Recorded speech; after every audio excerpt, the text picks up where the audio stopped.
LA 침례교회 주일 오전 예배에 함께 참석하신 모든 분들을 주님의 이름으로 환영합니다.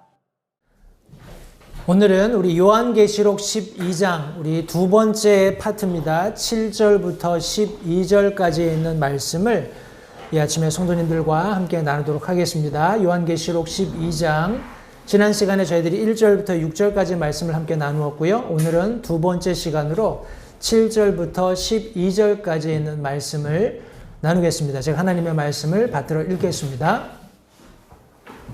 하늘에 전쟁이 있었는데 미가엘과 그의 천사들이 용과 싸울 때에 용과 그의 천사도 싸우나 이기지 못하고 또 하늘에서 자기들의 처소를 더 이상 찾지 못하더라. 그 큰 용, 즉 저 옛 뱀, 곧 마귀라고도 하고 사탄이라고도 하며 온 세상을 속이는 자가 내쫓기더라. 그가 땅으로 내쫓기니 그의 천사들도 그와 함께 내쫓기니라. 또 내가 들으니 하늘에 큰 음성이 있어 이르되 이제 구원과 힘과 우리 하나님의 왕국과 그분의 그리스도의 권능이 임하였도다. 우리 형제들을 고소하는 자 곧 우리 하나님 앞에서 밤낮으로 그들을 고소하던 자가 쫓겨났도다. 그들이 어린 양의 피와 자기들의 증언의 말로 그를 이기었으며 그들은 죽기까지 자기 생명을 사랑하지 아니하였도다. 그러므로 하늘들과 그것들 안에 거하는 자들아 너희는 즐거워하라. 땅과 바다에 거하는 자들에게 화가 있으리로다. 마귀가 자기 때가 조금만 남은 줄 알므로 크게 진노하여 너희에게로 내려갔도다 하더라.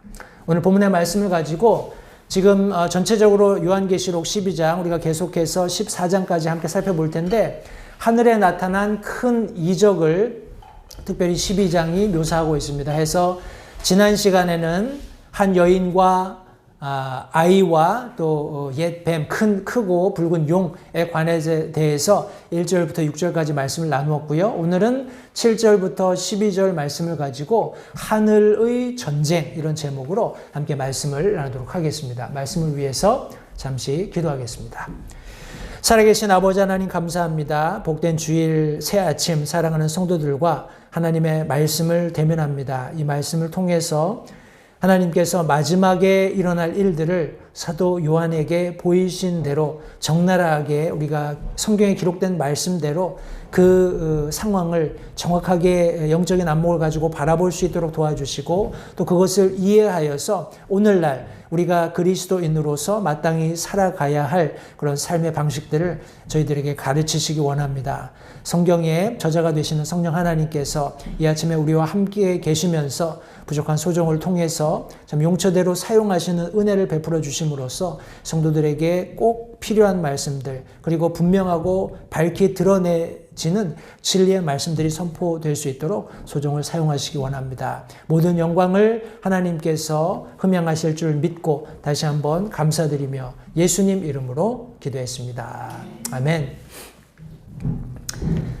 다시 한번 어떻게 보면 요한계시록 그런 후반부죠. 우리 크게 과거와 현재와 미래, 사도 요한의 관점에서 과거와 현재와 미래를 다룬다고 했을 때 역시 우리에게도 여전히 미래가 되고 있는 우리 그런 요한계시록의 부분들이 인해 심판, 나팔 심판 그리고 우리 대접 심판으로 크게 우리가 나누어 볼 수 있습니다. 우리가 지금 인해 심판과 나팔 심판은 거의 다 우리 살펴본 바가 있습니다. 그런데 우리가 나팔 심판 마지막 부분 살펴볼 때 우리 10장 우리 14절 말씀에 보면 둘째 화는 지나갔으니 우리 화가 있으리로다 이렇게 3번 화가 있을 것이라고 마지막 나팔 심판에 우리 네 심판이 끝났을 때 우리 천사가 외치는 장면을 우리가 살펴보았고 그 3번의 화 중에서 첫 번째 화가 지나갔다, 두 번째 화가 지나갔다 하는 그런 말씀들을 계속 제가 연거푸 설명을 드리면서 특별히 14절 말씀에 둘째 화는 지나갔으니 보라 셋째 화가 속히 임하는도다 하면서 제가 세 번째 화를 설명할 때 이것이 화라기보다는 궁극적으로 하나님께서 모든 것을 성취하시는 다시 말해서 15절부터 있는 말씀,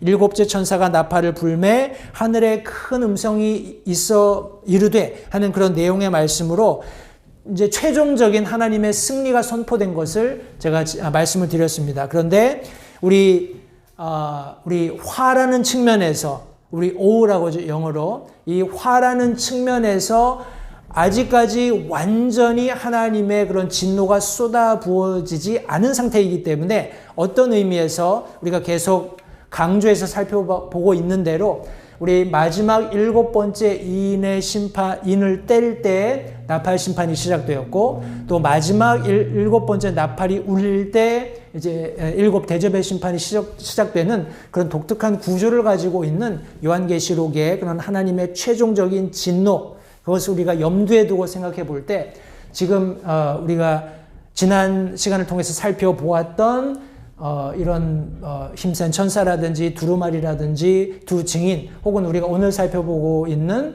우리 특별히 12장에 기록되어 있는 한 여자와 사내아이와 큰 용과 연관되어 있는 이런 내용들, 또 앞으로 살펴보게 될 두 짐승이라든지 바벨론에 대한 경고, 이런 모든 것들이 어떤 의미에서는 계속해서 이 요한계시록을 읽고 있는 독자들에게 강조하고 있는 그런 부분이라고 생각을 합니다. 그러니까 이 내용이 지금 하나님이 요한계시록에서 이 땅 가운데 쏟아붓고 계시는 인의 심판이나 나팔 심판이나 대접 심판에 포함되어 있지는 않지만 이 전체적인 요한계시록의 내용을 다시 한번 강조해주는, 요약해주는, 그리고 묘사해주는 그와 같은 성격을 가지고 있다는 겁니다. 다시 말하면 지금 요한계시록에 기록되어 있는 7년 환란 기간은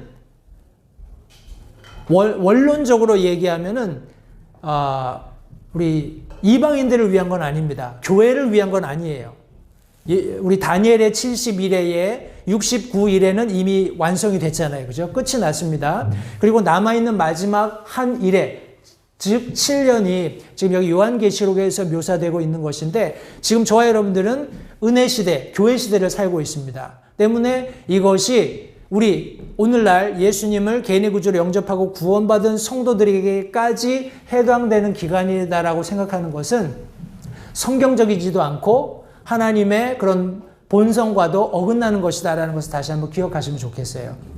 분명히 성경이 말씀하고 있는 것처럼 우리는 이 7년 환란이 시작되는 그 시발점에 우리 모두 부름 받아서 공중으로, 우리 랩처라고 하죠. 우리 부르심을 받아서 우리 주님을 만나게 될 겁니다. 그래서 7년 혼인잔치, 그리고 그 기간의 도입부에 제가 믿기로는 우리 그리스도의 심판석이 배설될 겁니다. 해서 믿는 성도들이 우리 몸 안에서 이룬 행위에 따라서 보상받는 그런 심판이 있게 될 것입니다. 그런데 중요한 것은 우리가 이런 7년 환란 동안에 일어나고 있는 그런 일들을 정확하게 이해하는 것이 하나님의 관점에서 필요했기 때문에 믿는 그리스도인들에게 이와 같은 서신을 기록했고, 특별히 사도 요한이 성경의 맨 마지막 부분에 하나님께서 계획하신 인류의 모든 그런 역사 속에서 그분이 계획을 끝마치는 그런 중요한 그런 부분으로서 이렇게 묘사하고 있다고 생각을 합니다. 따라서 우리가 오늘 함께 배우게 될 하늘에서의 전쟁도 어떤 의미에서는 그런 조금 굉장히 어떻게 보면 큰 그림이죠. 우리 이스라엘과 관련된 지난 시간에 함께 살펴보았던 한 여인으로 묘사된 이스라엘과 우리 그 여인에게서 산고를 통해서 출생된 아이인 예수 그리스도, 그리고 끊임없이 이 여인과 이 메시아, 이 여인의 민족을, 그 여인 자신을 보호하기 위해서, 구원하기 위해서 메시아의 탄생을 끊임없이 하나님이 예정하셨을 때 그것을 끝까지 방해했던 실제적인 존재, 마귀 사탄의 그런 어떤 구조를 우리가 살펴보았습니다. 오늘은 조금 더 넓은 의미로 좀 설명을 드릴게요. 왜냐하면 이것이 하늘에서 일어나는 전쟁으로 묘사되어 있기 때문에 그렇습니다. 과연 이것이 우리에게 어떤 의미가 있는지 찬찬히 살펴보시고 우리 마지막에는 우리에게까지 직접적으로 우리가 적용을 해보겠습니다만 일단 우리 하늘에 나타난 이적들을 함께 우리가 살펴보게 될 텐데 제가 말씀드린 대로 요한계시록 12장은 하늘에 나타난 큰 이적에 대해서 크게 세 가지를 설명하고 있습니다. 지난 시간에는 한 여자와 사내 아이 그리고 그 여인과 사내 아이를 끊임없이 추격하며 핍박하며 회방했던 크고 붉은 용에 대해서 함께 우리 말씀을 나누었습니다. 오늘은 두 번째 부분으로 하늘에 있었던 전쟁에 대해서 우리 사도 요한이 묘사하고 있기 때문에 그 내용을 좀 살펴볼 것이고요. 마지막 우리 11월 첫째 주가 우리 29일이 되겠네요. 29일 주일에는 광야에서 양육받는 여인에 대해서 우리 마지막 12장 마지막 부분을 함께 살펴보도록 하겠습니다. 우리 먼저 우리 하늘에 있는 전쟁이라고 했는데 전쟁이 어떻게 전개되는지를 한번 살펴보겠습니다. 우리 7절부터 9절 말씀해 보시면 하늘에 전쟁이 있었는데 미가엘과 그의 천사들이 용과 싸울 때에 용과 그의 천사들도 싸우나 이기지 못하고 또 하늘에서 자기들의 처소를 더 이상 찾지 못하더라.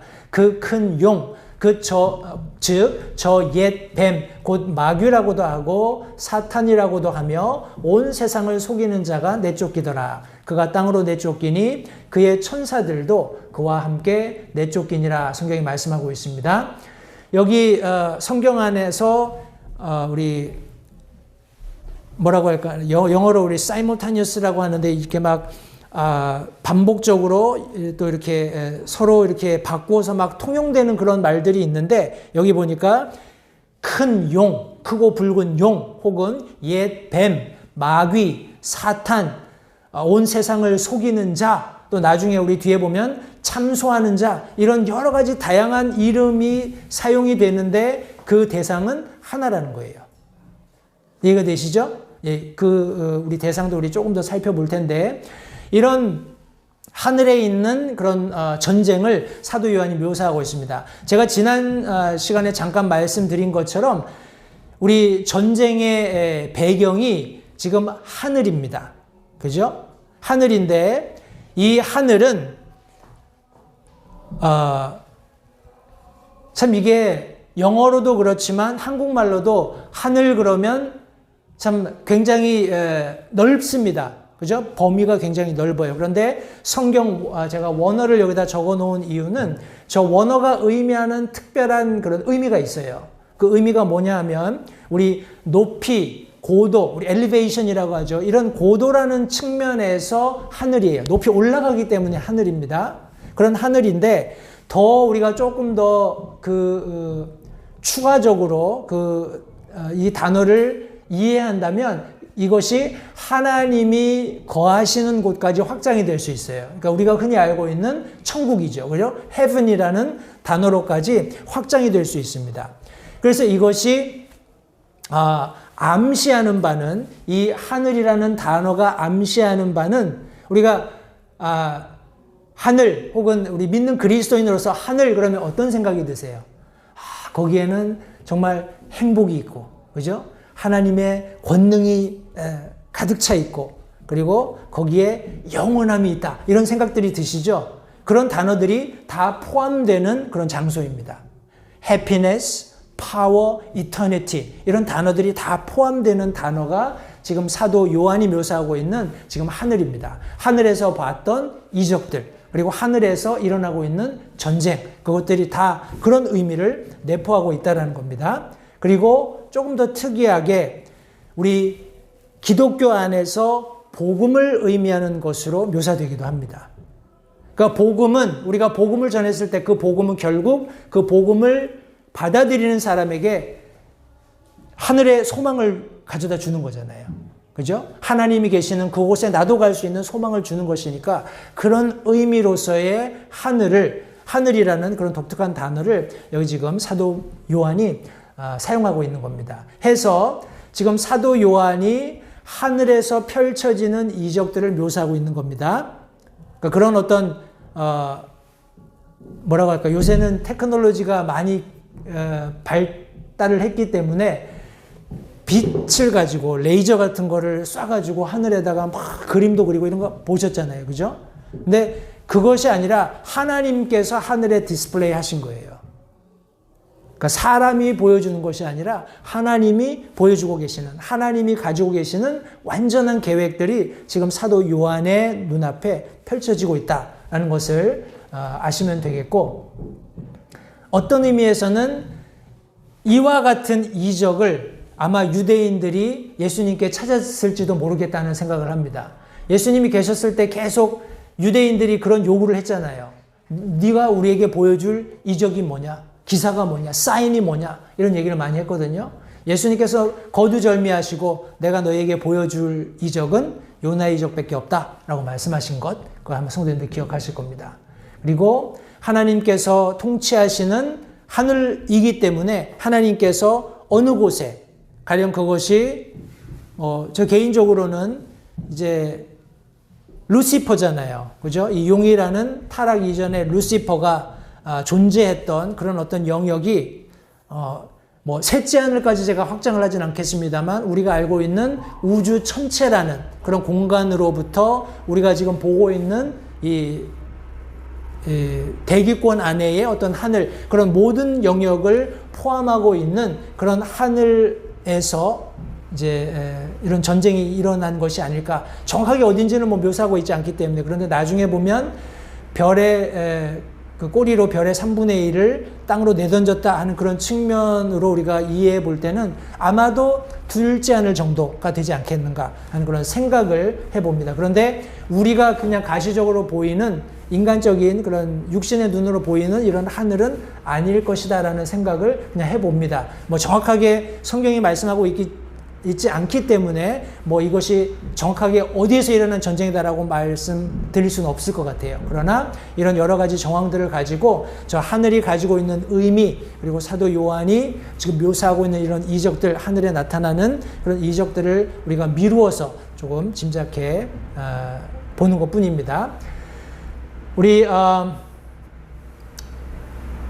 제가 배경을 좀 설명을 드렸고 전쟁의 대상을 좀 알아보겠습니다. 여기 지금 우리가 읽었던 본문에 나와 있는 것처럼 크게는 미가엘과 용의 전쟁이에요.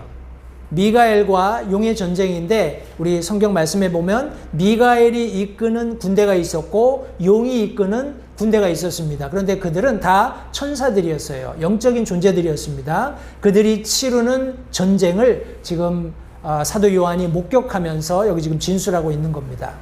미가엘이 누굴까요? 미가엘은 그 의미가, 그 이름이 누가 하나님과 같은가 하는 의미를 가지고 있습니다. 누가 하나님과 같은가? 이것은 질문이 아니라 exclamation이에요. 그냥 선포입니다. 다시 말해서 하나님과 같은 분이 없다라는 말이죠. 그런데 루시퍼가 타락했을 때 우리 루시퍼도 천사장의 하나였고 음악을 주관한다고 우리가 말씀을 통해서 확인할 수 있는데 루시퍼가 타락할 때 우리 이사야서 14장 말씀에 보면 내가 가장 높으신 이와 같이 되겠다라는 그런 욕심을 가졌었죠. 그것이 그의 안에서 발견된 범죄였습니다. 타락하게 된 원인이었어요. 그런데 분명히 미가엘은 하나님과 같을 수 없다. 하나님과 같이 높고 위대하시고 능력 많으신 분은 존재하지 않는다라는 분명한 이름에 부합하는 역할을 했었던 것을 성경이 말씀하고 있습니다. 우리 유다서 1장 9절 말씀에 의하면 그는 분명히 직분이 천사장이었어요. 그리고 다니엘서에 보시면 우리 다니엘에게 너희의 통치자, 다시 말해서 이스라엘의 통치자로 묘사되어 있고 우두머리 통치자로 묘사되어 있습니다. 따라서 천사들, 그러니까 우리 히브리서에 보면은 하나님께서 천사들을 우리를 섬기는 종으로 보내신다라고 말씀하셨잖아요. 그 말씀들을 미루어 짐작할 때 우리 개별적으로 구원받은 성도들을 섬기는 천사들이 있는 동시에 어떤 민족적으로도 그 민족을 통치하는, 민족을 보호하는 천사들이 있는 것을 우리 다니엘서를 미루어서 짐작해 볼 수 있습니다. 해서 특별히 미가엘이라는 천사는 우리 성도님들 잘 알고 계시는 우리 가브리엘 천사와 함께 특별히 이스라엘의 독특한 하나님께서 가지고 계시는 기대를 부응하도록 명령받은 그런 천사로서 역할을 감당하는 것을 우리 확인해 볼 수 있습니다. 우리가 잘 알고 있는 사가랴와 엘리사벳에게 침례 요한을 탄생시킬 것을 고지해 준, 혹은 마리아에게 예수 그리스도의 탄생을 고지해 준 천사가 우리 가브리엘이었잖아요. 그죠? 가브리엘 천사였다면 그동안 천사장으로서 이 미가엘과 함께 하나님의 그런 놀라운 그런 통치를 함께 조력했던, 우리 조력이란 말이 좀 그러네요. 하나님의 명령을 준행했던 그런 천사로서 성경이 묘사하고 있습니다. 반면 우리 그와 전쟁을 치르고 있는 용에 대해서 좀 잠깐 제가 설명을 드릴게요. 요한계시록에만 13번 등장을 합니다. 이 용이라는 단어가. 근데 우리가 잘 알고 있는 드라콘이라는 단어, 우리 드래곤이라고 하죠. 영어로는. 드라콘이라는 단어가 사용이 되었는데, 성도님들, 이 드라콘이라는 단어는 우리가 뭐 그림에서 보는 것처럼 우리 뭐라고 하나요? 악어 머리처럼 생겼고 막 뿔이 나 있고 막 입에서 불이 나오고 막 이런 어떤 용모를 설명하는 것이 아니에요. 드라콘이라는 원래 단어는, 성경이 의미하고 있는 드라콘이라는 그 단어는 아주 멋진 매혹적인 그런 뱀을 의미합니다. 뱀도 지금 우리가 알고 있는 이 땅을 기어다니는 그런 뱀이 아니라 우리 에덴 동산에 있었던 그런 뱀이에요. 그러니까 가장 아름답고 다른 사람을 미혹할 수 있을 만큼 그런 풍부한 아름다움을 가진 그런 대상으로서의 그런 용을 지금 요한계시록이 묘사하고 있는 겁니다. 그러니까 그런 외형적으로 우리가 알고 있는, 그러니까 너무 어떻게 얘기해야 될까요? 사람들의 상상 속에서 만들어낸 그런 용이 아니라는 거예요. 그러니까 우리도 흔히 악마, 사탄, 마귀 막 이러면 뿔 달리고 막 꼬리 달리고 날개 달리고 시뻘건 막 전혀 그렇지 않다라는 거예요. 물론 실체는 그럴 수 있습니다. 우리 그런 어떤 영적인 실체는 그럴 수 있지만 가시적으로 보여지는 것은 전혀 그렇지 않다라는 것 성도님들 기억하시고, 이 두 대상이 보십시오. 성도님들, 우리 사람들이 참 속기 쉬운 것이 무엇이냐면, 마귀 사탄의 반대가 누구냐 그러면 하나님이라고 사람들이 착각을 해요. 그런데 마귀 사탄의 대적은 절대 하나님이 될 수 없습니다. 그죠? 왜냐하면 마귀 사탄도 결국 하나님께서 창조하셨던 피조물의 하나일 뿐이에요. 그러나 스스로 너무 자기 아름다움에 도취가 되어서 하나님과 같이 되고자 하는 그런 자고함, 자신의 본분을 떠나는 그런 일 때문에 타락하고 하나님께서 내치신 그런 영적인 존재로서의 마귀를 나타내고 있을 뿐입니다. 따라서 마귀의 상대는 절대 하나님이 아니라는 것 다시 한번 염두에 두시고, 성경에서 지금 우리가 요한계시록 12장에서 보여지는 것처럼 하나님의 천사, 누가 하나님과 같겠는가 하는 그런 이름을 하나님이 주셨고, 그 이름대로 하나님께서 주신 사역을 감당하고 있었던 그분의 종이었죠. 그분의 종으로서 그분의 일을 하고 있었던 미가엘과 그의 천사들이 이 타락한 용, 자신을 하나님의 높이까지 높이려고 했던, 자고했던, 우리 타락했던 루시퍼와 그를 따르던 천사들의 전쟁을 지금 성경이 묘사하고 있다는 것을 기억하시기 바랍니다. 뭐 성경에서 분명히 그 결과를 설명하고 있습니다. 뭐 살펴볼 것도 없이 패배했겠죠. 그런데 어떻게 패배를 했는지 좀 살펴보겠습니다. 성경 말씀해 보니까 이 용이 미가엘과 그의 군대를 이기지 못했고, 그것이 첫째 결과입니다. 그리고 또 말씀해 보니까 원래 자리를 찾지 못했다라고 성경이 말씀하고 있어요. 성도님들, 이게 굉장히 슬픈 겁니다. 이 두 번째 것이. 패했지만 하나님께서 용서해 주시고 그가 있었던 자리를 주셔서 다시 섬길 수 있는 기회를 주신 것이 아니라 원래 자리를 찾지 못했다라고 말씀하고 있어요. 성도님들, 성경의 회복은 하나님께서 우리를 치료하시고 우리가 있던 원래 자리로 되돌리시는 것을 회복이라고 합니다. restoration이라고 해요. recovery라고 합니다. 그런데 사탄은 그런 기회를 철저하게 잃어버린 거예요. 그리고 뿐만 아니라 이 싸움에서 이기지 못해서 원래 자리를 찾지 못했을 뿐만 아니라 결국 자기가 있던 자리에서 내어 쫓기게 됩니다. 내어 쫓기게 되는데 그 내어 쫓기는 과정에 그가 누구인지를 성경이 정확하게 설명해 주고 있어요. 큰 용이 내어 쫓겼다라고 했는데 그 큰 용이 바로 옛 뱀이었고 마귀였고 사탄이었다라고 성경이 말씀하고 있습니다. 이 이름들을 제가 조금 설명을 드려보겠습니다. 우리 Old Serpent라고 우리 영어 성경이 묘사하고 있는데 옛 뱀은 우리 특별히 성경에서 우리 나타낼 때 비유적으로 아주 교활한 그리고 악의를 가지고 사람들을 꿰는 그런 대상을 지금 여기 묘사할 때 Old Serpent 아니면 옛 뱀이라고 묘사를 합니다. 왜냐하면 창세기 3장에 나타나는 바로 그 옛 뱀, 사람들을 기만했던 거짓으로 꿰었던 원조죠. 그죠? 그러니까 모든 거짓말의 원조가 되는 바로 그 대상을 설명할 때 옛 뱀이다라고 설명을 하고 있기 때문에 그렇습니다. 그리고 그가 마귀다. 우리 잘 알고 있는 디아블로스라는 그런 단어, 데블이라는 단어를 성경이 사용하고 있어요. 이 단어는 사기꾼, 거짓 고발자, 악마 혹은 중상 모략가 이런 의미를 가지고 있습니다. 참 잘 어울리는 이름이죠. 사탄에게 그런 이름을 가진 대상으로 우리 큰 용을 또 두 번째로 묘사하고 있습니다. 세 번째는 말 그대로 그냥 사탄이에요. 사타나스 우리 우리 헬라어로 그렇게 묘사를 하고 있는데 이 말인즉슨 고발자입니다. 나중에 우리 살펴볼 텐데 우리를 끊임없이 참소하는 그죠? 고발하는 욥기에서 보듯이 하나님 앞에 끊임없이 하나님께서 의롭다고 하는 성도들조차도 끊임없이 하나님 앞에 가서 참소하고 고발하고 악의적으로 어떤 교활함을 가지고 상대방을 실문하는 그런 대상으로서의 우리 옛뱀을 큰 용을 설명할 때 사탄이라는 단어를 사용했습니다.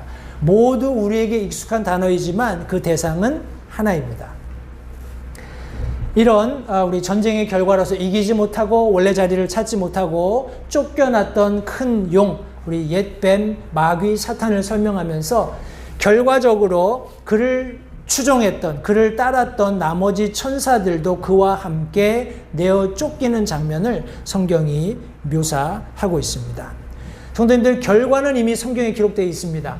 그죠? 이런 전쟁이 있을 것이지만 결과는 누구의 승리요? 하나님의 승리입니다. 하나님께서 우리 미가엘 천사장을 통해서 천사들과 함께 사탄을 대적하게 하시고 결국 그가 패배하고 땅으로 내어 쫓기는 그런 일을 성경이 말씀하고 있기 때문에 그렇습니다. 우리 전쟁의 전개를 보았고 전쟁이 어떻게 우리 진행되는지 한번 보겠습니다. 우리 마귀 사탄의 연패입니다. 10절 말씀해 보시면 또 내가 들으니 하늘에 큰 음성이 있어 이르되 이제 구원과 힘과 우리 하나님의 왕국과 그분의 그리스도의 권능이 임하였도다. 성경이 말씀하고 있습니다. 그러면서 우리 이 마귀 사탄이 패배하게 되는데 먼저 법적으로 실패하게 될 것을 말씀하고 있어요. 성도님들 기억하십시오. 하나님께서는 심지어 마귀 사탄을 싸워서 물리치실 때에도 자신이 세우신 공의의 법을 가지고 그를 물리치신다라는 겁니다. 우리 말씀해 보시면 우리 형제들을 고소하는 자, 곧 우리 하나님 앞에서 밤낮으로 그들을 고소하던 자가 쫓겨났다라고 성경이 말씀하고 있습니다. 여기 요한 1서 말씀을 제가 그 말씀 나누기 전에 잠시만요. 앞서 우리가 여러 가지 이 큰 용에 대한 이름을 설명을 드렸을 때 마귀라는 이름을 제가 설명을 드렸어요. 여기 마귀라는 이름 자체가 의미하는 것이 고발자라는 말입니다. 그리고 사탄은 대적한다. 그런 의미를 가지고 있어요. 따라서 사탄님이 하나님의 보좌 앞에 서서 성도들을 끊임없이 참소하는 모습을 성도님들 한번 상상해 보시기 바랍니다. 지금 저와 여러분들을 향해서도 그렇게 하고 있어요. 우리는 나름대로 하나님 앞에 선하게 살기 위해서 결심하고 그렇게 살고 있지만 사탄은 끊임없이 우리의 삶에서 하나님 앞에 참소할, 하나님 앞에 고발할, 고소할 그런 거리들을 찾아서 끊임없이 하나님의 보좌 앞에 나간다라는 겁니다. 그런데 성도님들 요한 1서 2장 1절부터 2절 말씀해 보시면 하늘에 우리를 위한 변호자가 계세요. 그분께서 우리를 위해서 변호하십니다. 말씀해 보시면 나의 어린 자녀들아 내가 이것들을 너희에게 쓰는 것은 너희가 죄를 짓지 아니하게 하려 함이라. 만일 누가 죄를 지어도 우리에게 아버지와 함께 계신 변호자가 계시니 곧 의로우신 분 예수 그리스도시라. 그분은 우리의 죄들로 인한 화해 헌물이시니 우리의 죄들뿐 아니요 온 세상의 죄들로 인한 화해 헌물이시니라 말씀하고 있습니다. 성도님들 우리를 끊임없이 참소하는 참소자는 마지막 우리 이 7년 환란이 끝날 때에 영원히 불타는 불못에 던져질 것입니다. 더 이상 참소할 수 없는 그런 지경에 이를 거예요. 그러나 그 전까지 끊임없이 이 영적인 우리의 대적, 마귀, 사탄은 우리를 참소할 것을 성경은 말씀하고 있고 그 참소자를 대적해서 우리를 위한 변호자가 계시다라는 것 성도님들 기억하시면서 우리의 믿음 생활에 조금 더 활력을 얻을 수 있게 되기를 다시 한번 간절히 바랍니다. 성도님들 이런 연패를 경험하면서도 법적으로 끊임없이 우리 마귀 사탄이 고소를 하겠지만 우리에겐 변호자가 계시기 때문에 아무 문제 없습니다. 때문에 마귀 사탄이 조급해질 수밖에 없어요. 그죠? 조급해져서 말씀해 보시니까 땅과 바다에 거하는 자들에게 화가 있으리로다. 마귀가 자기 때가 조금만 남은 줄 알므로 크게 진노하여 너희들에게 내려갔다라고 성경이 말씀하고 있습니다. 여기 땅과 바다들에 거하는 자들이라고 성경이 말씀하면서 그들에게 화가 있을 것을 말씀했어요. 그런데 우리 또 이어지는 말씀에 보면 그 정반대로 하늘들과 그것들 안에 거하는 자들에게는 우리 기쁨이 있겠다라고 말씀하고 있습니다. 그것을 나중에 우리 조금 더 살펴볼 텐데 먼저 과연 땅과 바다에 거하는 자들에게 어떤 화가 임하게 될 것인지를 조금 살펴보겠습니다. 우리 여기 말씀해 보니까 마귀가 큰 진노를 품었다라고 말씀하고 있습니다. 그죠? 말씀해 보면 마귀가 크게 노했다, 진노했다라고 말씀하고 있어요. 이것은 자기가 가진 모든 힘을 다해서 열정적으로 경로를 쏟아붓겠다, 분노함으로 자신이 가지고 있는 할 수 있는 모든 역량을 다해서 그런 화를 쏟아붓겠다 하는 그런 의미를 가지고 있습니다. 그런데 안타깝게도 그것이 제한적이라는 거예요. 마귀가 뭘 알았다고요? 자기 때가 조금만 남은 줄 알므로. 다시 말해서 이제 3년 반이 지난 시점에 이제 나머지 마지막 3년 반을 준비하는 그런 하나님의 그런 7년을 완성하는 그런 후반기를 이제 보여주기 직전에 마귀 사탄이 이런 자기가 가지고 있는 세상을 속일 수 있는 때가 얼마 남지 않았다는 것을 알았다는 거예요. 그래서 자기가 할 수 있는 모든 힘을 다 쏟아서 마지막으로 이 세상을 속이려는, 기만하려는 하나님 앞에 이제 양자적인 거죠. 세상을 향해서는 계속해서 미혹을 하겠지만 하나님을 향해서는 계속해서 참소하는 그런 모습으로 지금 자신의 그런 마지막 남아있는 3년 반을 사용하게 될 것을 성경이 말씀하고 있는 것입니다. 성도님들 다시 한번 기억하십시오. 굉장히 많이 있는 것 같지만 이제 사탄에게 남아있는 시간이 그렇게 많지 않습니다. 그죠? 우리가 나중에 이제 이런 모든 지금 나팔 심판과 인해 심판 중간에 있는 그런 내용들을 다 끝마치면 마지막 대접의 심판을 살펴보게 될 텐데, 이 대접의 심판은 우리가 앞에 살펴보았던 인의 심판이나 나팔 심판처럼 나누어지는 게 없습니다. 그냥 후루룩 다 그냥 쏟아져요. 아주 그냥 하나님의 진노가 쏟아지는, 그리고 인간들이 완악하게 되고 완고한 마음을 가지고 하나님을 대적하는 그런 모습, 그리고 마귀와 연합하여서 하나님을 대적하는 그런 모습들만 있게 될 뿐입니다.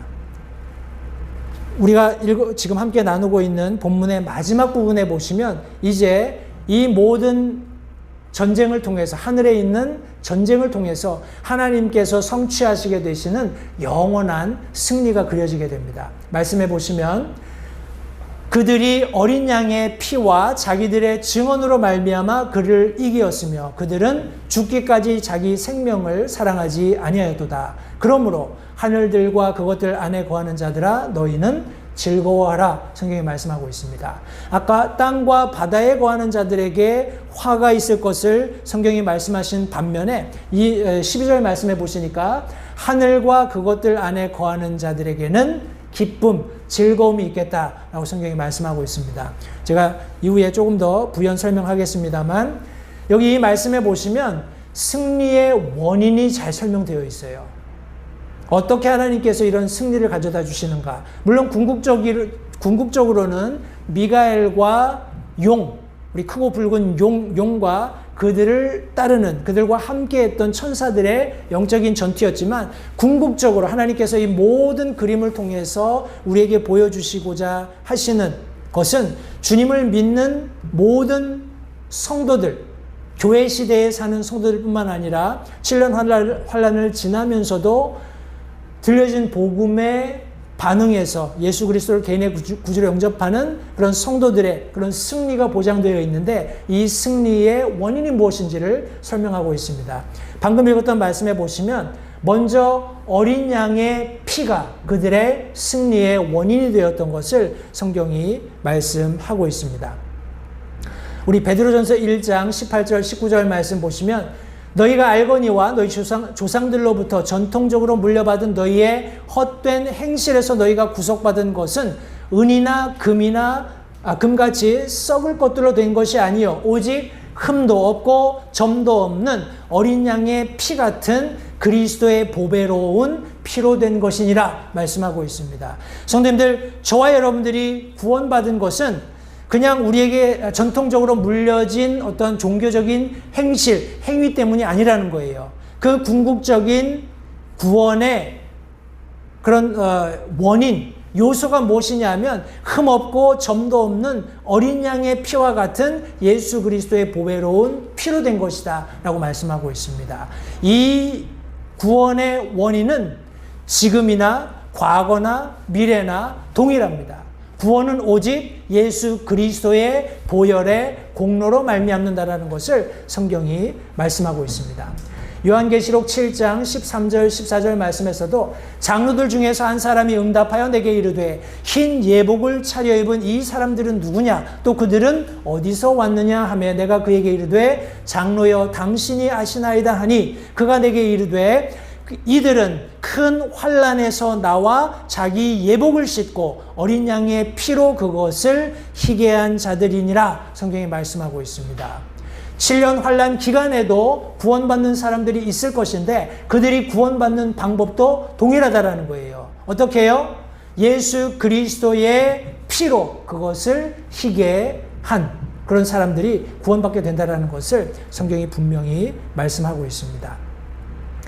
성도님들, 이들이 영원한 승리를 얻게 된 원인을 우리 성경이 말씀할 때 어린 양의 피로 되었을 뿐만 아니라 자기들의 증언의 말로 승리하게 되었다라고 성경이 말씀하고 있습니다. 우리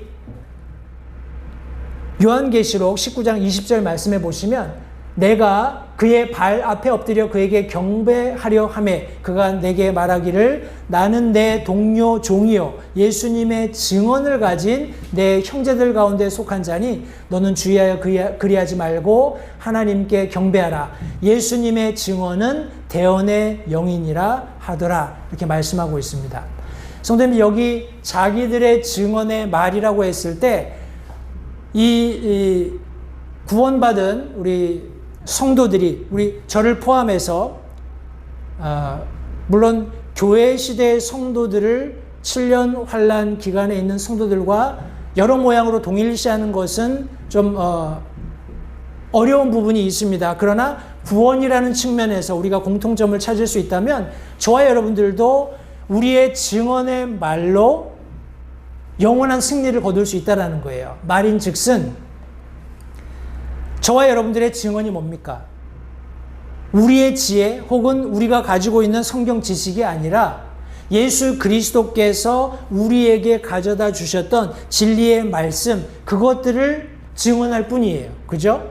저와 여러분들이 다른 사람들을 향해서 해줄 수 있는 가장 복되고 가장 가치 있는 증언이라고 하면 예수 그리스도에 관한 것입니다. 그분의 보혈에 관한 것이에요. 그분의 대속의 죽음에 관한 것입니다.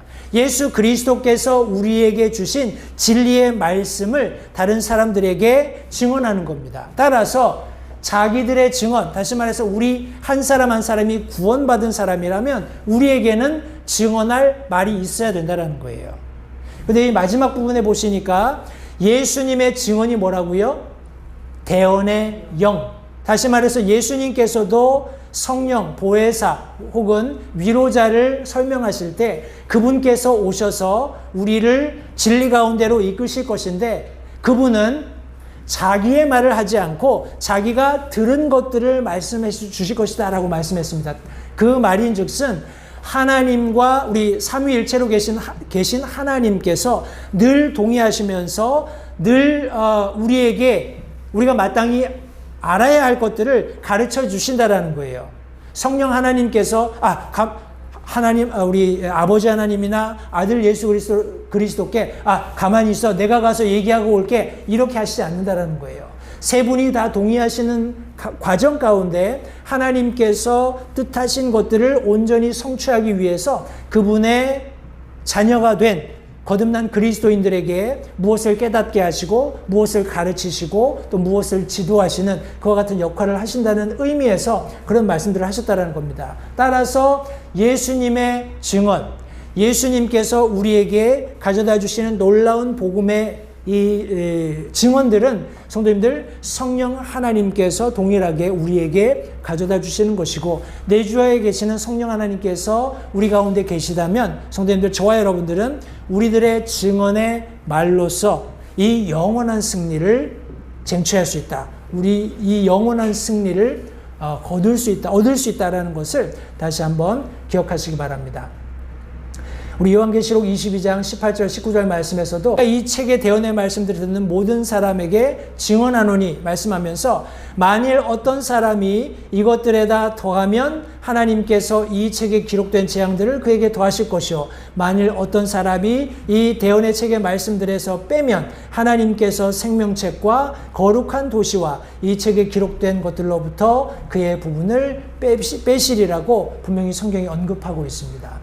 따라서 성도님들 다시 한번 우리 믿는 그리스도인들에게는 하나님이 주시는 말씀 이외에는 더하지도 말고 빼지도 말아야 합니다. 우리가 알고 있는 진리의 말씀 그 자체를 가지고 우리가 구원받았다면 이 말씀 자체를 가지고 다른 사람들에게도 증언해야 한다는 사실을 다시 한번 기억하시기 바랍니다. 이런 어린 양의 피로 죄 씻음 받고 자기들의 증언의 말들로 영원한 승리를 경험했던 사람들에게 또 다른 한 가지 특징이 있는데 그 특징이 뭐냐면 자기들의 생명을 사랑하지 않았다라는, 자신들의 생명을 아끼지 않았다라는 공통점을 가지고 있습니다. 언제까지요? 죽기까지. 성경 말씀에 의하면 그들이 죽기까지 자기 생명조차도 거부했던 것을 성경이 말씀하고 있어요. 동일한 원리의 말씀을 우리 요한계시록의 저자였던 요한이 요한일서 2장 15절부터 17절의 말씀에 이렇게 묘사합니다. 세상이나 세상에 있는 것들을 사랑하지 말라. 어떤 사람이 세상을 사랑하면 아버지의 사랑이 그 속에 있지 아니하니 세상에 있는 모든 것 즉 육신의 정욕과 안목의 정욕과 인생의 자랑은 아버지에게서 나지 아니하고 세상에서 나느니라. 세상도 그것의 정욕도 사라지되 오직 하나님의 뜻을 행하는 자는 영원토록 거하느니라 성경이 말씀하고 있습니다. 이런 동일한 원리로 사도 요한은 이렇게 간증을 했습니다. 우리 두 번 들어갔네요. 제가 그 말씀을 안 적었는데 사도행전 20장 24절 말씀에 보시면 이 일들 중 어떤 것도 결코 나를 움직이지 못하며 또한 내가 나의 생명도 내게 귀한 것으로 여기지 아니하노니 이것은 내가 나의 달려갈 길과 주 예수님께 받은 사역 곧 하나님의 은혜의 복음을 증언하는 일을 기쁨으로 끝마치고자 함이라 말씀하고 있습니다. 사도 바울은 자신이 예루살렘으로 돌아갔을 때 어떻게 될 것을 성령께서 이미 알려주셨어요. 그러나 여기 지금 동일한 영원한 승리를 경험한 사람으로서 영원한 승리를 장차 얻게 될 그런 그리스도인으로서 사도 바울은 그런 어떤 것도 나를 방해할 수 없었다라고 지금 언급하고 있습니다. 심지어 내 생명도 내가 내게 귀한 것으로 여기지 않는다. 다시 말해서 죽기까지 자기 생명을 사랑하지 않는 그런 모습을 여기 지금 성경이 묘사하고 있습니다. 성도님들, 저와 여러분들도 그래야 하지 않을까요? 우리 조금만 어떤 인간적으로 육신적으로 아니면 가정에 직장에 어떤 관계에 어려움이 있게 되면 쉽게 위축이 되는 게 저와 여러분들의 모습이 아닌가 생각을 합니다. 그러나 지금 여기 다시 한번 7년 환란의 마지막 부분을 지나면서 예수 그리스도의 피로 죄 씻음 받고 자기들의 증언의 말들을 가지고 굽히지 않는, 죽기까지 생명을 귀하게 여기지 않는, 사랑치 않는 그런 모습을 가진 성도들이 얻게 되는 성도님들, 이 영원한 승리를 다시 한번 상고해 보시기 바랍니다. 저와 여러분들도 그런 나의 모든 인간적인 것들, 우리 성경 표현대로 미워하면서까지 주님을 따르고 주님을 사랑하는 그런 그리스도인들의 모습을 우리가 가질 수 있게 되었으면 좋겠습니다. 우리 영원한 승리의 결과가 뭘까요? 우리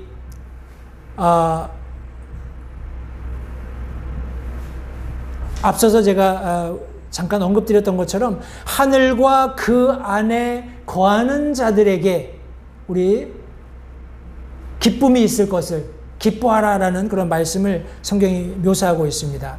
하늘과 그 안에 거한다. 성도님들, 이 거한다는 의미는 우리 영어로 우리 dwell이라는 단어로 표현이 되었습니다만 이 성경 원어를 설명을 제가 조금 드리면 장막이나 진을 친다 그런 의미가 있어요. 텐트 치는 거. 그리고 그 장막이나 텐트를 치면서 거기 거주하는 겁니다. 거주하게 되면 성도님들, 그 장막을 친 구역 안에는 보호를 받아요. 제가 성도님들께 은혜라는 단어에 대해서 설명을 한번 드렸던 적이 나는데 혹시 기억나세요? 제가 정확하게 은혜라는 그런 주제를 가지고 설교를 했는지 어땠는지 잘 모르겠어요. 다른 교회에서 한번 했던 건 제가 기억이 나는데 우리 교회에서 그 설교를 했는지 제가 정확히 잘 모르겠습니다. 했었나요?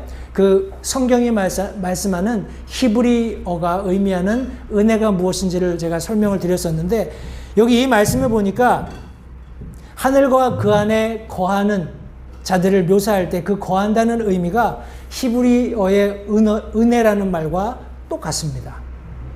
장막을 친다, 텐트를 치고 진을 구축하고 그 안에 거하면서 안전하게 보호받는 그런 모습을 지금 여기 신약 성경에서 스케노라는 단어를 썼는데 드웰로 번역된, 거하다라고 번역된 이 단어가 구약의 그 단어와 의미가 같아요.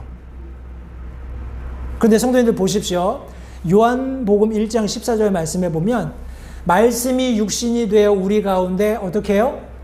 거하심에 우리가 그분의 영광을 보니 아버지의 독생하신 분의 영광이요 은혜와 진리가 충만하더라. 은혜.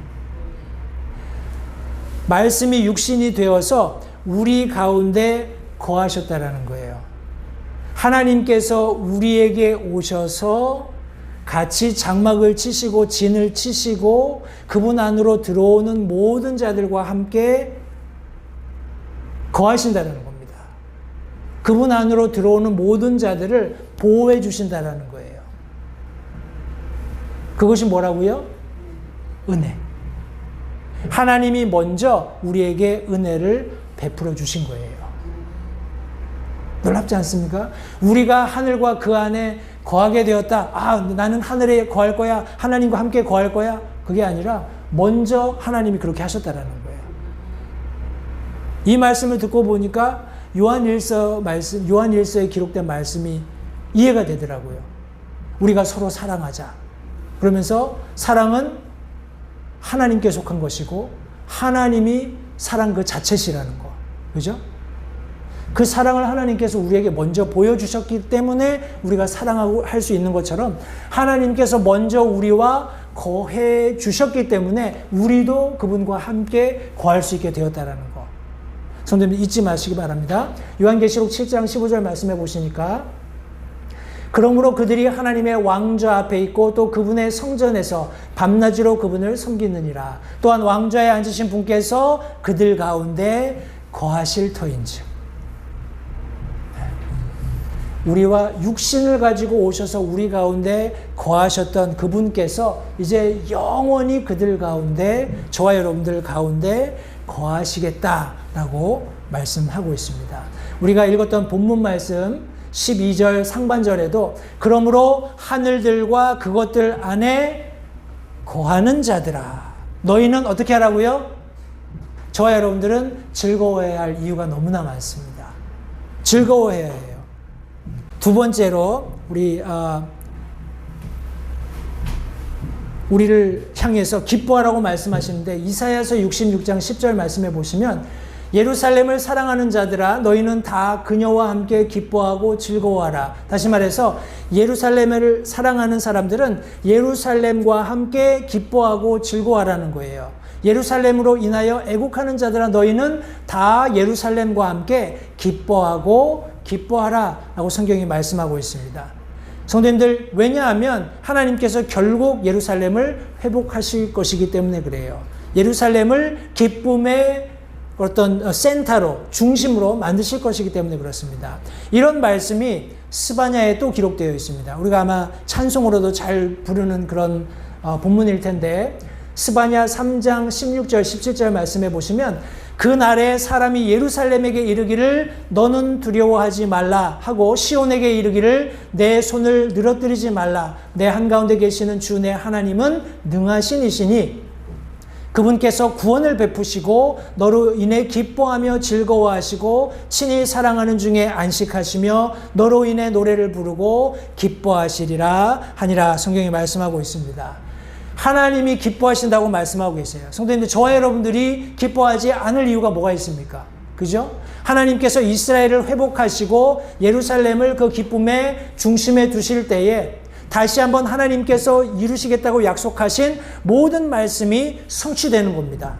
따라서 저와 여러분들, 하늘과 그 가운데 거할 수 있는 소망을 가진 믿는 그리스도인들은 지금 기뻐해야 됩니다. 장차 물론 기뻐하겠지만 저와 여러분들이 그 기쁨을 잃지 않아야 된다는 사실을 성도님들 잊지 마시기 바라요. 그냥 구약의 제한적인 것이 아닙니다. 신약 말씀을 통해서도 계속해서 하나님께서 우리 성령의 감동으로 주신 말씀으로 저와 여러분들을 격려합니다. 빌립보서 4장 4절 말씀에 항상 주를 기뻐하라. 내가 다시 말하노니 기뻐하라. 네가 행복하기 때문에 기뻐해야 돼. 네가 형통하기 때문에 기뻐해야 돼. 네가 잘 먹고 잘 살게 되었으니 내 자손들이 형통하기 때문에 기뻐해야 돼. 이게 아니에요. 항상 누구를요? 주를 기뻐하라. 왜? 그분의 보혈로 죄 씻음 받았으니까. 그분께서 우리에게 마땅히 말해야 할 증언들을 주셨으니까. 성도님들, 그런 그리스도인의 삶 가운데는 기쁨이 있어야 합니다. 상황이나 형편 때문에가 아니라 바로 그런 기쁨을 가져다 주시는 주체가 되시는 주 하나님이 우리와 함께 계시기 때문에 그렇습니다. 우리 데살로니가전서 5장 16절 말씀에는 짧은 절이지만 항상 기뻐하라 명령하셨어요. 성도님들, 이것은 명령이고 우리 연이은 말씀해 보시면 이것이 그리스도 안에서 저와 여러분들을 향한 하나님의 뜻이다 라고 말씀하고 있습니다.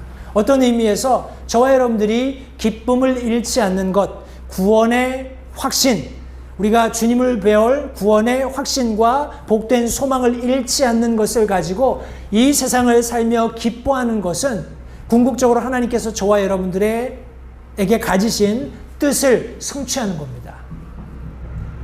우리가 어떻게 하나님의 뜻을 알고 그걸 성취할 수 있을까요? 여러 가지 개별적으로 우리에게 하나님의 뜻을 가지고 계세요. 그러나 우리가 할 수 있는 가장 근본적이고 기본적인 하나님의 뜻 성취하는 것은 구원의 확신을 가지고 기쁨 가운데 사는 겁니다. 그렇게 할 때 하나님의 뜻이 온전히 성취된다는 사실을 성도님들 기억하시고, 오늘 말씀을 통해서 이제 사도 요한은 어떤 환상을 통해서 하늘에 펼쳐진 이적을 보았습니다. 미가엘과 그의 천사들과 용과 그를 따르는 그런 천사들의 전쟁을 목격을 했어요. 그러나 다시 한번 이 내용을 통해서 우리가 확인할 수 있는 분명한 결론은 예수 그리스도께서 승리하신다는 겁니다. 용이 어떠한 계략을 가지고 우리를 고소한다 할지라도 우리를 위한 영원한 변호자가 계시면서 그분께서 우리 편에서 항상 우리를 승리하게 하신다는 사실, 성도님들 다시 한번 기억하시면서 장차 7년 환란 기간 동안에 이런 치열한 영적인 전투들을 준하는 그런 뭐라고 할까요? 비참한 그런 참상들이 이 땅 가운데 있을 겁니다. 그러나 다시 한번 우리는 승리하신 예수 그리스도의 편에 있다는 사실 다시 한번 기억하시면서 하늘에서의 전쟁은 일단 우리 접어두고 이 땅 가운데에서 일어나고 있는 치열한 영적인 전투도 우리가 반드시 승리할 수 있다는 것을 확신하시면서 주님의 보혈을 신뢰하는, 또 주님께서 그 보혈의 공로로 우리를 구원해 주셨다는 분명한 증언들 우리가 가지고 그것을 주님께서 주시는 기간 동안에 어떤 기회를 틈타서라도 증언하면서 주님께 영광 돌리시는 우리 모든 성도님들 되셨으면 좋겠습니다. 승리는 누구의 것이다? 내 것이다. 우리 승리하는 그리스도인의 삶을 모두 사시기 바랍니다. 기도하겠습니다. 살아계신 아버지 하나님 감사합니다. 오늘 요한계시록 말씀을 통해서 다시 한번 우리 하늘에서 일어나는 전쟁을 우리가 함께 말씀을 통해서 살펴보았습니다. 그러나 분명히 이 모든 전쟁이 주님의 승리로 귀결될 것을 성경은 말씀하고 있습니다. 우리가 이런 말씀이 아니어도 다른 성경에 많은 기록된 말씀들을 통해서 예수 그리스도께서 끊임없이 우리에게 승리를 가져다 주시는 승리의 원천이 되신다는 것을 잘 알고 있습니다.